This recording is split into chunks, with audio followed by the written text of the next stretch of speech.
નમસ્કાર, હું Rinku Prajapati public Indian ન્યૂઝમાં આપનું સ્વાગત કરું છું। શરૂઆત કરીએ આજના સમાચારની। બાંધણી ચોકડી નજીક સ્ટેટ હાઈવે પર ઝાડની ડાળી તૂટીને કાર ઉપર પડી, સદનસીબે કોઈ જાનહાનિ નહીં। બાંધણી ચોકડીથી આણંદ તરફના માર્ગ પર એક વૃક્ષની મોટી ડાળ તૂટીને ગાડી ઉપર પડી હતી। આ ઘટનામાં સદનસીબે કોઈ જાનહાનિ થયેલ નથી, પરંતુ ગાડીને ભારે નુકસાન પહોંચ્યું છે। ઘટનાને પગલે રોડ બ્લોક થઈ જવાથી ભારે ટ્રાફિક જામ સર્જાયો હતો। સ્થાનિકો, પોલીસ તેમજ તંત્રની ટીમે ઝાડની ડાળી હટાવી રસ્તો ખુલ્લો કર્યો હતો।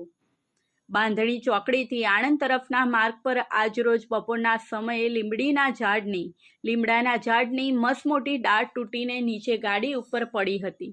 સદનસીબે આ દુર્ઘટનામાં કોઈ જાનહાનિ થઈ નથી, પરંતુ ગાડીને ભારે નુકસાન થયું છે। બીજી બાજુ મુખ્ય માર્ગ પર ઝાડની ડાળી તૂટી પડવાથી રસ્તો બ્લોક થઈ ગયો હતો, જેને પગલે માર્ગ પર ટ્રાફિક જામ સર્જાયો હતો।